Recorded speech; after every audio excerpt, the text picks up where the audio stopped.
요나서 3장 1절부터 10절입니다. 교독합니다. 여호와의 말씀이 두 번째로 요나에게 임하니라. 이르시되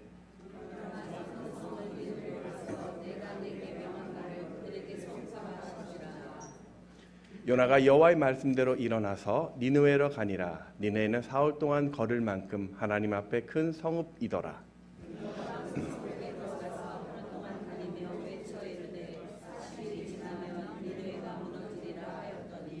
니느웨 사람들이 하나님을 믿고 금식을 선포하고 높고 낮은 자를 막론하고 굵은 베옷을 입은지라.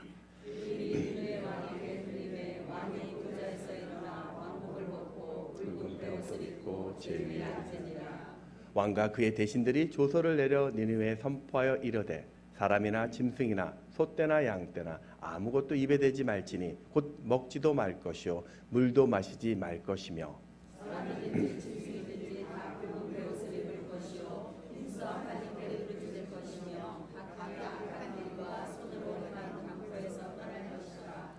하나님의 뜻을 돌이키시고 그 진노를 그치사 우리가 멸망하지 않게 하시리라. 그렇지 않을 줄을 누가 알겠느냐 한지라. 하나님이 그들이 행한 것 곧 그 악한 길에서 돌이켜 떠난 것을 보시고 하나님이 뜻을 돌이키사 그들에게 내리리라고 말씀하신 재앙을 내리지 아니하십니다. 아멘.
네, 오늘 오신 여러분 환영하고 축복합니다. 우리 옆에 계신 분들과 이렇게 인사해 볼까요? 하나님이 함께 하십니다.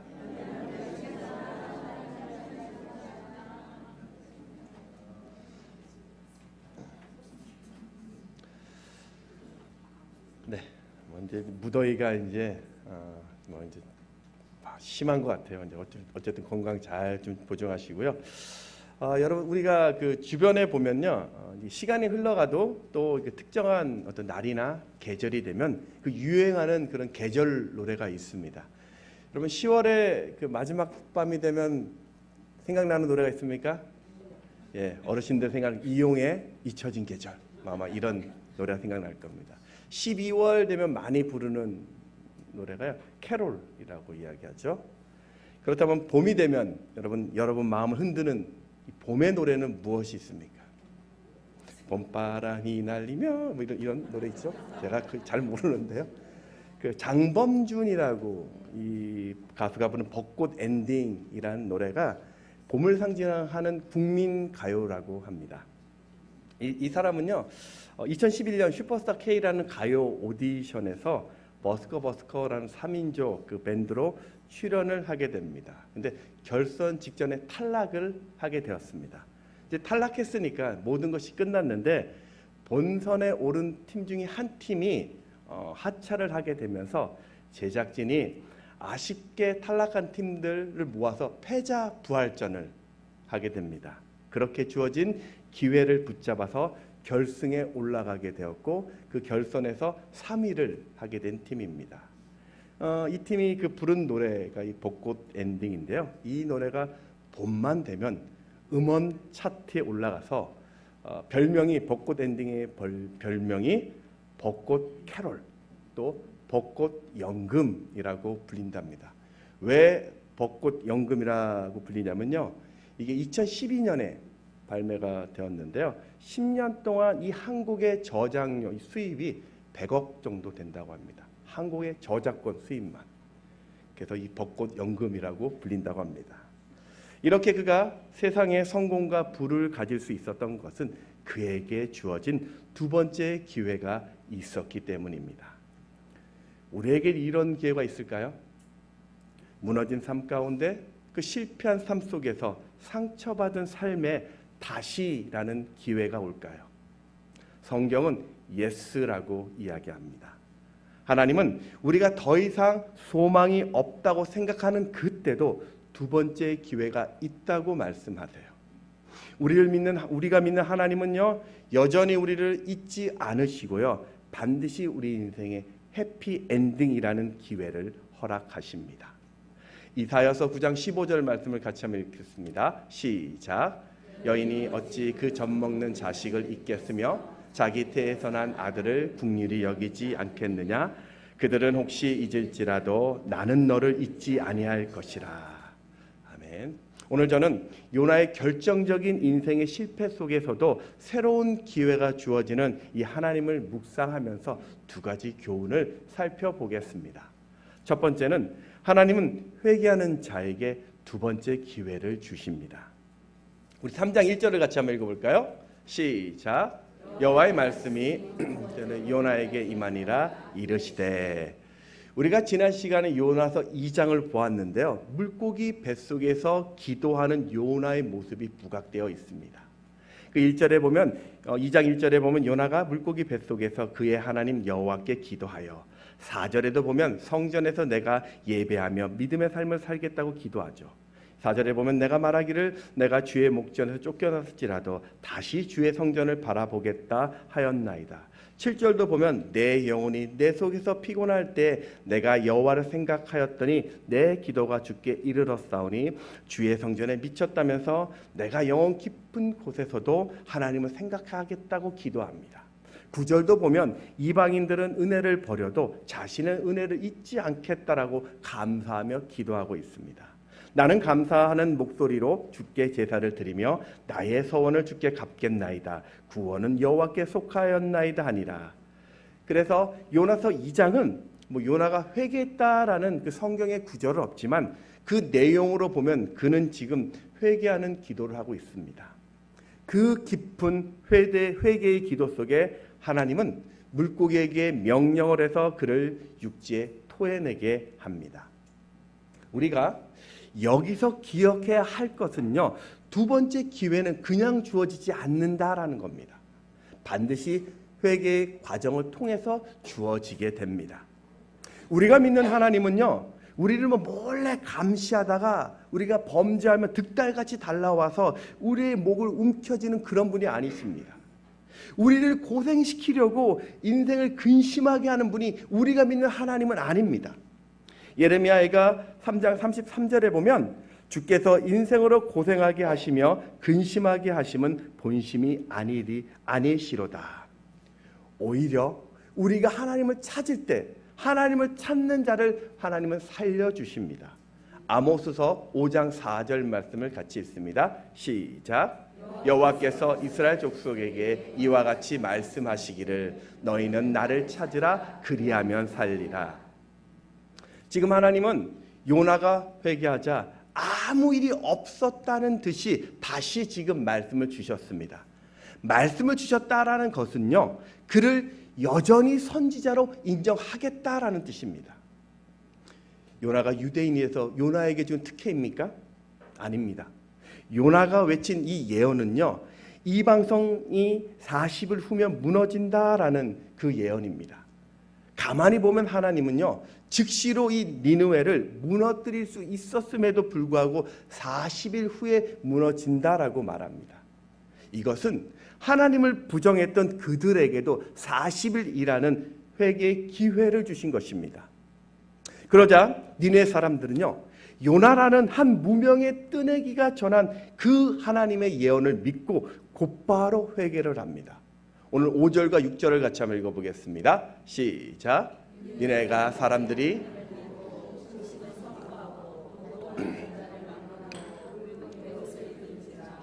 그 일이 니네 왕에게 들림에 왕이 보좌에서 일어나 왕복을 벗고 굵은 베옷을 입고 제위에 앉으니라.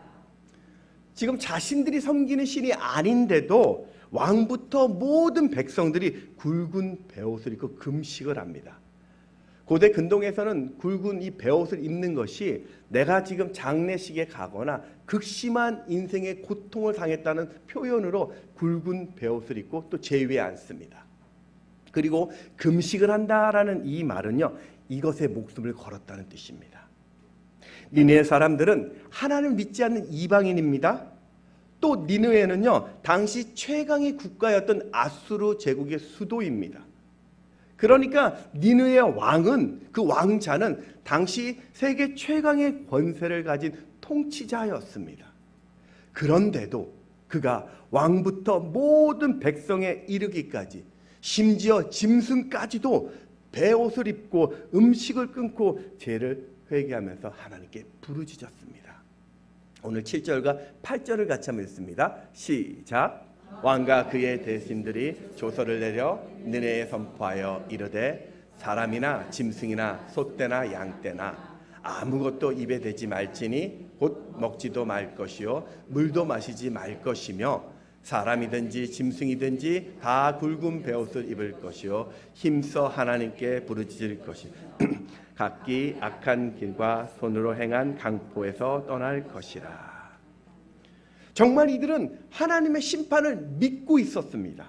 그래서 혹시 이렇게 회개하면 하나님께서 이 저주의 심판을 피할 수 있지 않을까 싶어서 지금 금식하며 회개하고 기다린 것입니다.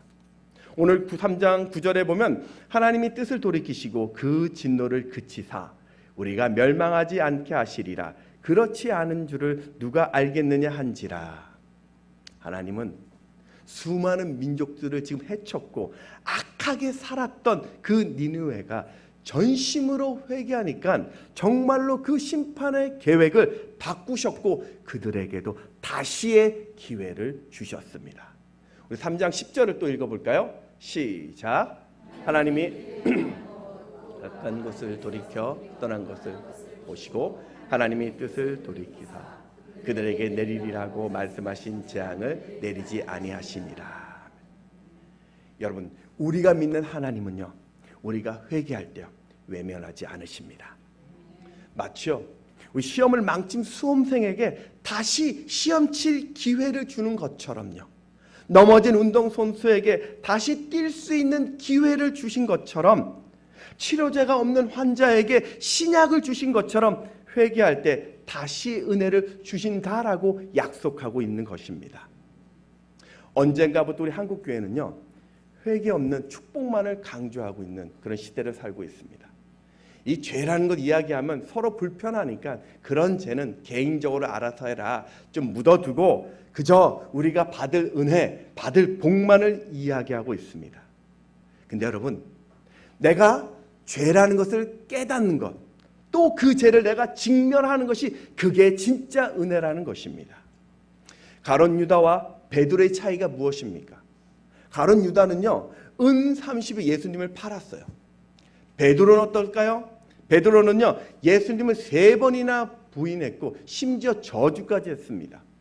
어떻게 보면 가룟 유다보다는 이 베드로의 죄가 더 커 보입니다. 그런데 가룟 유다는 버림받고요, 베드로는 다시 시작하는 은혜를 받습니다. 그 차이가 무엇입니까? 왜 그럴까요? 가룟 유다는 후회는 했습니다. 그런데 회개는 하지 않았어요. 베드로는요, 닭 울음소리와 함께 통곡하고 회개함으로써 인생의 새로운 새벽을 열 수 있었던 것입니다. 사울 왕, 다윗 왕, 그 차이는 무엇입니까? 사울 왕은 하나님의 전쟁 후에 하나님이 그 적들의 양과 소를 가져오지 말라는 그 말씀을 듣고도 불순종하는 죄를 범합니다. 다윗은 어떻습니까? 남의 아내 밧세바를 간음하고 우리아의 장군을 죽이는 살인죄를 저질렀습니다. 어떻게 보면 사울 왕보다는 역시 다윗이 더 큰 죄를 지었습니다. 그런데 사울 왕은 버림받고 다윗 왕은 다시 일어날 수 있었습니다. 왜 그렇습니까? 사울 왕은 사무엘 선지자가 죄를 지적하자 변명하고 그 죄를 숨겼습니다. 그런데 다윗 왕은 나단 선지자가 그 죄를 지적하자 내가 범죄하였다고 그 자리에서 회개합니다. 우리나라 이 한국 근대 교회사 중에 획기적인 사건은요, 1907년에 평양 대부흥 운동에서 시작합니다. 이 평양 대부흥 운동, 성령의 운동이라고 할 수 있는데 그 성령의 역사의 시작은요, 회개에서부터 시작했습니다. 이 부흥 집회 때 강사로 한 선교사님이 메시지를 전하다가 자신이 수많은 사람 앞에 자신의 그 더러운 죄를요, 공개적으로 고백하고 회개합니다. 여러분, 자신의 죄를요, 공개적으로 고백한다는 거, 이거 쉬운 일 아닙니다. 그런데 그 죄를 고백하는 곳에 은혜가 넘치면서 성령이 역사합니다. 그것을 보고요, 너나 할 것이 다 모든 사람이 그 자리에 일어나서 내가 이런 죄를 졌노라고, 나도 이런 죄를 졌노라고 자백하고 회개했습니다. 그날 밤 그곳에 강력한 성령의 역사가 일어났고요, 그 부흥의 역사가 평양을 넘어서 한반도 전역의 불길처럼 일어났고 오늘도 그 성령의 은혜를 우리가 입고 있는 것입니다. 사랑하는 여러분, 오늘 내 인생 다시 시작하는 기회를 얻고 싶습니까? 아멘? 네. 하나님이 인정하시는 이런 새로운 인생을 살고 싶습니까? 날마다 성령이 역사하는 그런 거뜬히 살아가는 인생을 살고 싶습니까? 그렇다면요, 오늘 내 안에 있는 이 죄를 회개해야 합니다. 하나님의 말씀을 꺾으려는, 하나님의 말씀을 부정하려는 내 고집, 내 악도, 내 더러움, 그것을 숨기지 말고 하나님 앞에 내려놓으셔야 합니다. 한 걸음 더 나아가십시오. 이제는 그 죄의 자리에서 떠나서 완전히 주님 앞에 서야 합니다. 성령의 도우심으로 늘 반복적으로 무너지는 그 죄를요, 버리시기 바랍니다. 이 회개라는 그 원문적인 단어가 슈브라고 이야기하는데 이게 돌아서다라는 뜻입니다. 그러니까 회개라는 것은요, 새로운 시작을 위해서 내 인생의 출발점인 하나님으로부터로 돌아가는 것, 그게 회개라는 것입니다. 요한복음 8장에 보면 예수님께서 간음한 여인을 용서하시고 두 번째 기회를 주시면서 그 여인에게 한 가지 부탁, 명령을 합니다. 요한복음 8장 11절 말씀 읽어볼까요? 시작. 예수께서 이르시되 나도 너를 정죄하지 아니하노니 가서 다시는 죄를 범하지 말라 하시니라. 다시는 죄를 범하지 말라. 이거는요, 그 죄를 떠나라는 의미입니다. 여러분 안에 어떤 죄가 있습니까? 나의 교만, 나의 거짓, 나의 불의, 나의 시기, 나의 탐욕, 나의 음란, 나의 무자비, 나의 원망, 나의 비난, 나의 폭력. 그 자리에서 주 예수 그리스도 이름으로 떠나는 여러분 되시기를 축원합니다. 역대하 7장 14절 말씀 같이 한번 읽어볼까요? 시작.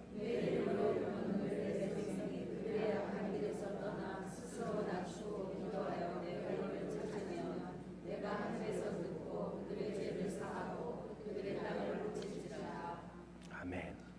내가 하나님을 반역했던 것, 내가 내 인생의 주인이 되려 했던 그 죄를 떠날 때, 그렇게 회개하는 인생에게 하나님은 두 번째 새로운 기회를 허락하십니다.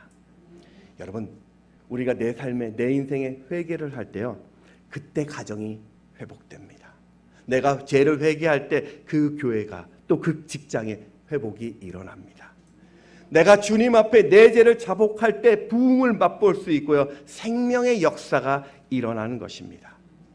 그러니 오늘 그 주님을 부정하는 그 죄를 떠나 새로운 미래를 여는 축복의 통로에 서시기를 주의 이름으로 축원합니다. 두 번째, 그럼 부르심에 이제는 순종해야 합니다. 두 번째만 하나님의 음성이 무엇입니까? 오늘 2절을 같이 한번 읽습니다. 시작. 일어나 저 큰 성읍 니느웨로 가서 내가 내게 명한 바를 그들에게 선포하라 하신지라.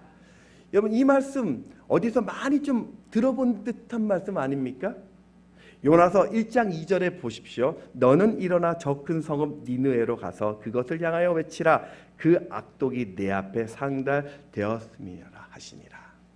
어떻습니까? 똑같은 말씀을 두 번째도 동일하게 주셨어요. 여러분, 니느웨는 지금 이라크 모술이라고 합니다. 지금 현재 지역 이라크 모술에 지금 고고학적 발굴이 진행됩니다. 이렇게 발굴이 되고 있는데요. 니느웨는 성의 둘레가 놀라지 마십시오. 95km입니다. 한 성의 둘레가 95km 정도 되는 성입니다. 그리고 직경이 30km 정도 되는 성입니다. 성벽 높이가요. 저게 높이가 아파트 10층 높이입니다. 30m 정도 되는. 그리고 경비병들이 성에 파수를 설 수 있도록 감시탑을 세웠는데요. 성곽을 감시하는 감시탑이요, 1,500개 정도 됩니다. 그리고 그래서 성경에 보면 니느웨를 사흘길이라고 하죠. 성 한 바퀴를 도는데 사흘길 정도 걸리는 거리입니다. 니느웨 인구는 그럼 얼마나 될까요? 요나서 4장에 보면 좌우를 분별하지 못하는 그 자가 12만 명이라고 하죠. 이게 12만 명이 니느웨 성 그 인구가 아니라 좌우를 분별하지 못한다라는 것은요, 어린 아이를 이야기합니다. 어린 아이 수가 12만 명이라는 거죠. 그래서 보면 학자들은 대략 성인까지 치면 최소 60만 명 이상은 이 성에 거주하고 있었다라고 이야기를 하고 있습니다. 요나는 왜 처음 니느웨를 가지 않으려고 했을까요? 네, 이스라엘 적국이니까 가기 쉽지 않죠. 또 니느웨 사람들은요, 포악하기로 소문난 사람들이었습니다. 그들의 삶은요, 악독했습니다. 악질입니다. 아수르 사람들은요, 전쟁에서 포로로 잡으면요, 그 중에 어떤 리더가 되는 사람들을 산채로 가죽을 벗겼습니다.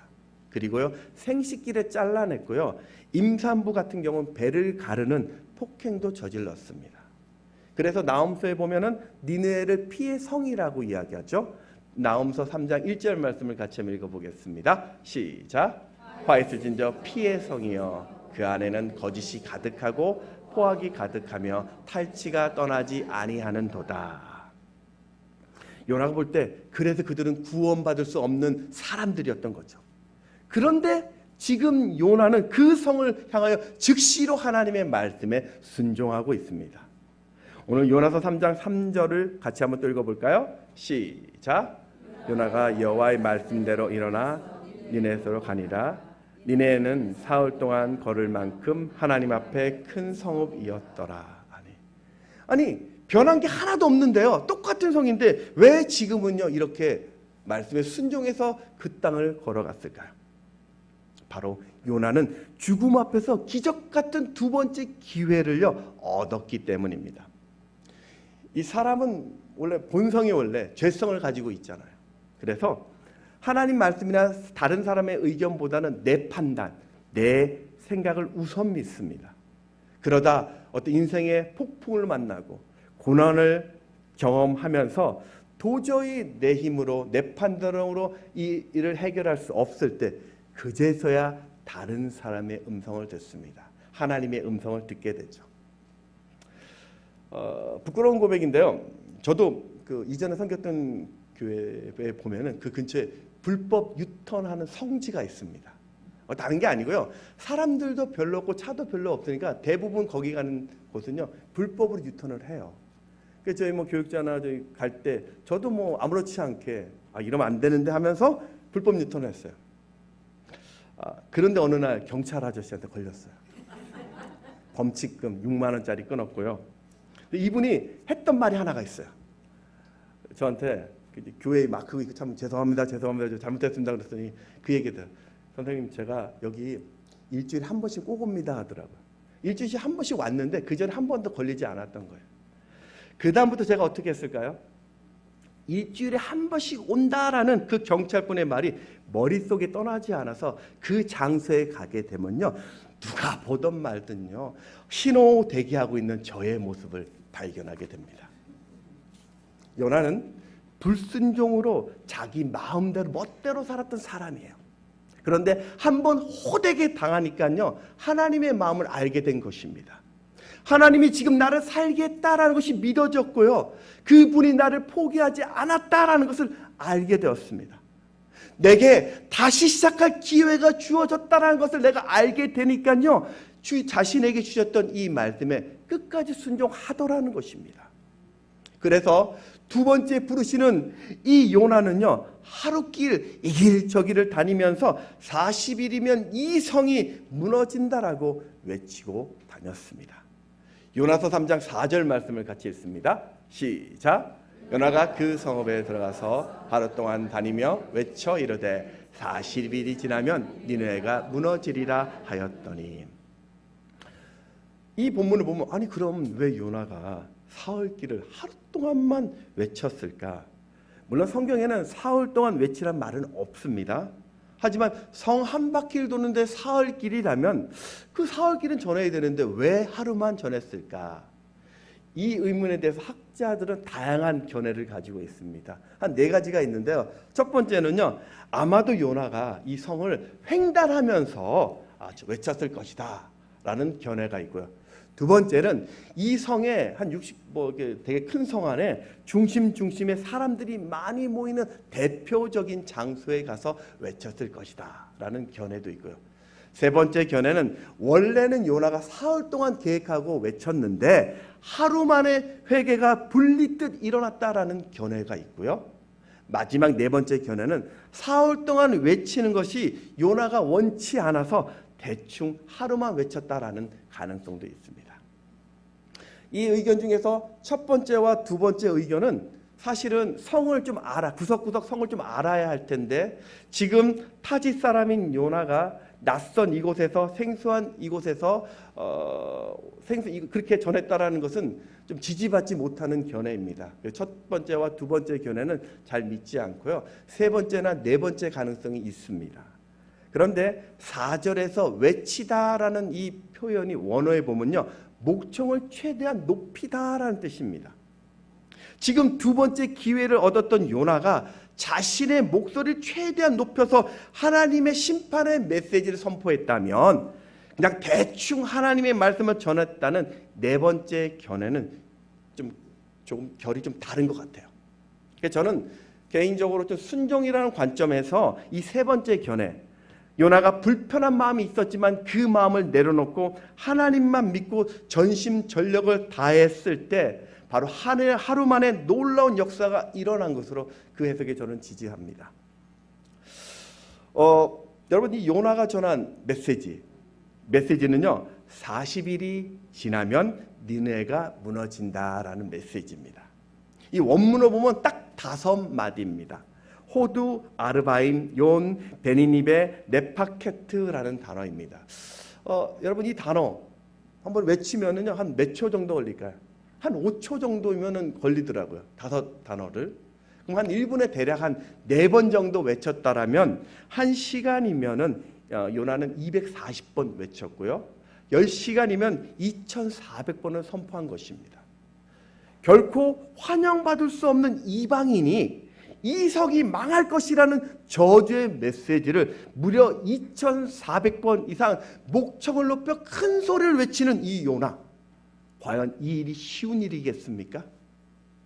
군사적으로, 경제적으로 막강한 영향력을 끼치는 그 나라의 적진에 들어가서 우리가 믿는 신의 이름으로 너희가 망하게 될 것이라는 외친다면 그들이 가만두겠습니까?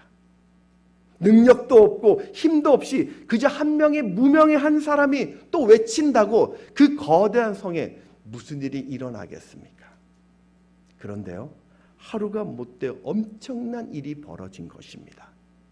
하나님의 부르심에 순종해서 하루길에 딱 5마디 말밖에 하지 않았는데 60만 명이나 되는 그 거대한 도시가 하나님 앞에 금식하고 회개를 합니다. 정말 이건 말도 되지 않는 일이에요. 이것이 바로 요나를 통한 하나님의 역사라는 겁니다. 여러분, 이렇게 우리의 인생도 하나님 앞에 가장 멋지게 사용하는 방법은요, 나를 향한 하나님의 부르심에 순종하는 것입니다. 하나님은요, 우리 모두를 향한 위대한 뜻들을 다 가지고 계세요. 여러분 한 사람 한 사람을 통해서 꼭 이루고 싶은 일들이 있습니다. 그 일을 성취하기 위해서 오늘 여러분 한 분 한 분이 지금 살아 계시는 것입니다. 오늘 내가 이렇게 호흡하고 있는 것, 숨을 쉬고 있는 것, 그것은 하나님이 나를 향한 하나님의 뜻이 있다라는 것을 잊지 마시기 바랍니다. 내가 지금 이 자리에 서 있는 것은 하나님이 나를 쓰시겠다라는 것을 우리는 알아야 합니다. 내가 지금 이렇게 살고 있는 것, 그것은 지금 내게 2번째 귀한 기회가 주어졌다라는 것을 우리는 잊지 말아야 합니다.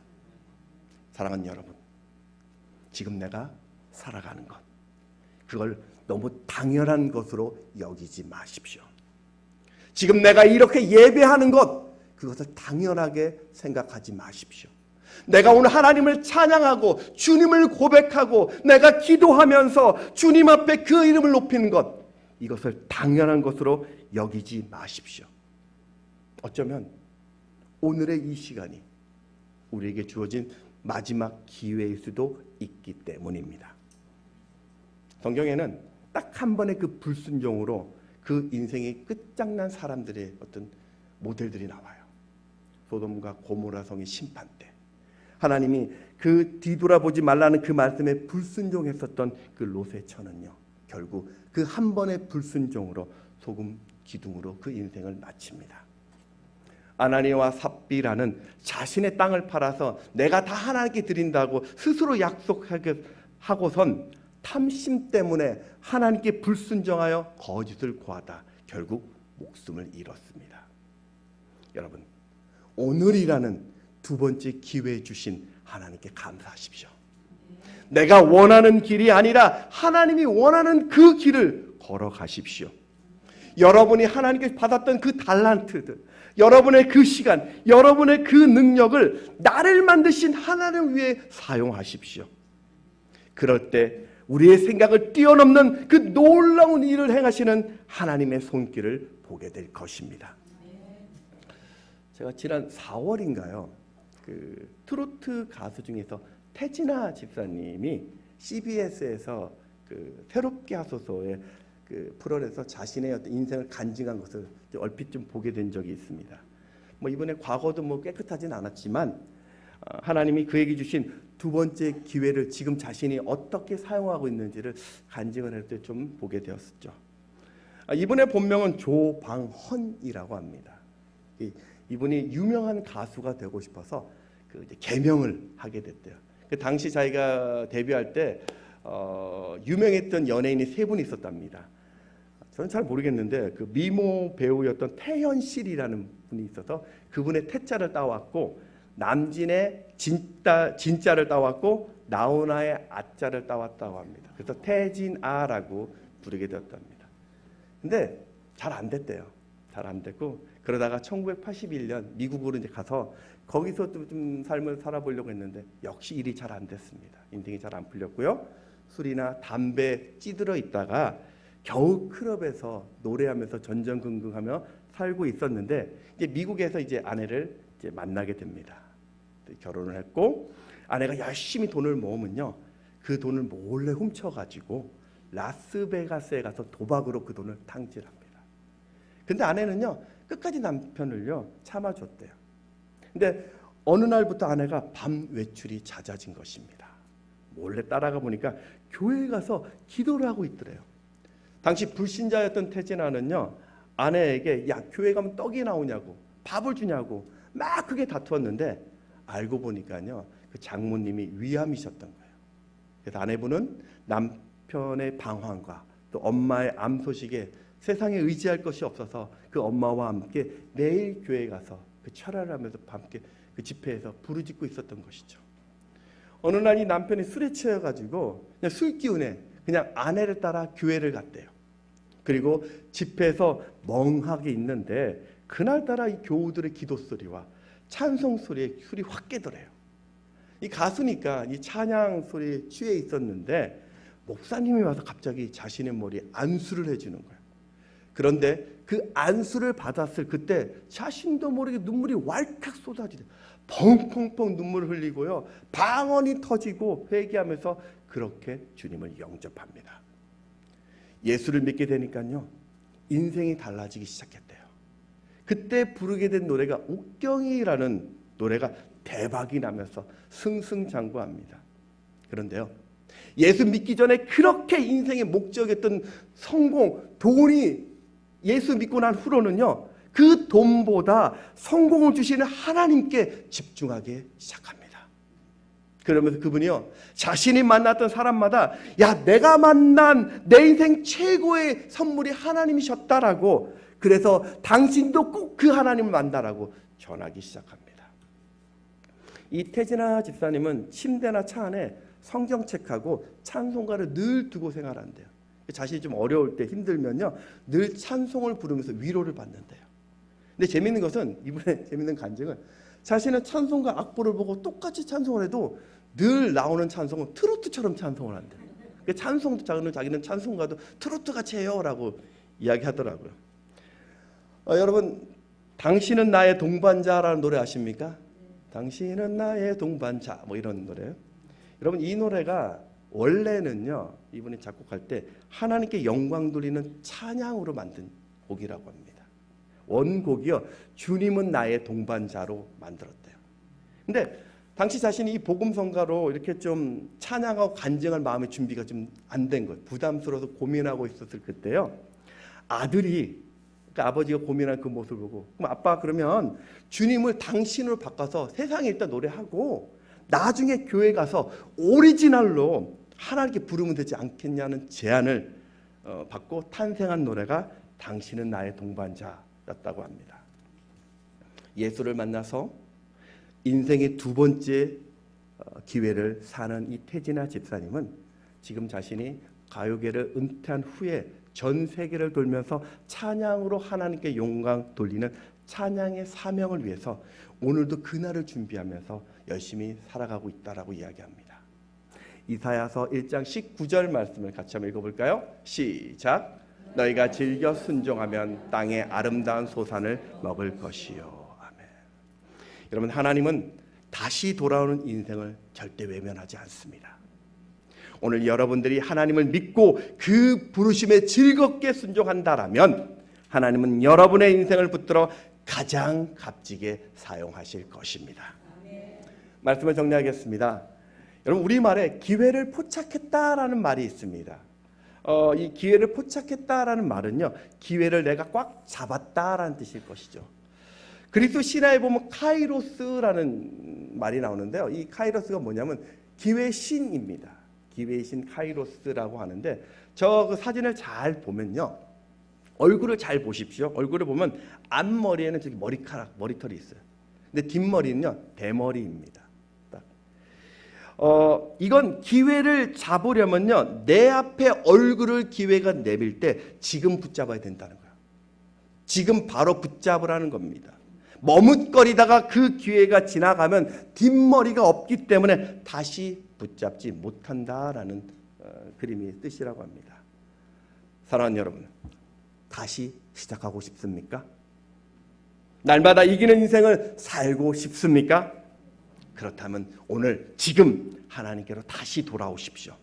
이 땅에 나를 보내신 분이 계시다는 사실을 잊어버리고 오늘 내 마음대로 내 뜻대로 내가 내 인생 주인처럼 산 것, 그거 회개하십시오.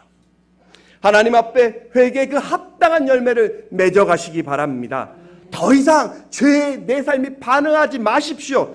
성령 충만으로 그 죄악된 습관을 끝장내시기 바랍니다. 또 한 가지는요, 하나님의 부르심이라면 그냥 순종하십시오. 하나님이 주신 사명이라면요, 내가 그 자리에서 응답하십시오. 내가 무엇을 하든 내가 무슨 자리에 있든지 그게 진짜 주님을 사랑하는 것이라면, 그게 진짜 주님을 자랑하는 것이라면, 그게 진짜 예수를 찬양하는 것이라면 앞뒤 따지지 마시고 그냥 헌신하십시오. 하나님은 여러분의 인생에 새로운 일을 준비하셨습니다. 오늘 내 인생 두 번째 시간을 주신 그 하나님 앞에서 후회함 없는 최고의 인생을 사시는 여러분 되시기를 주의 이름으로 축원합니다. 찬양하겠습니다. 오늘 이 찬양은 시선이라는 찬양인데요.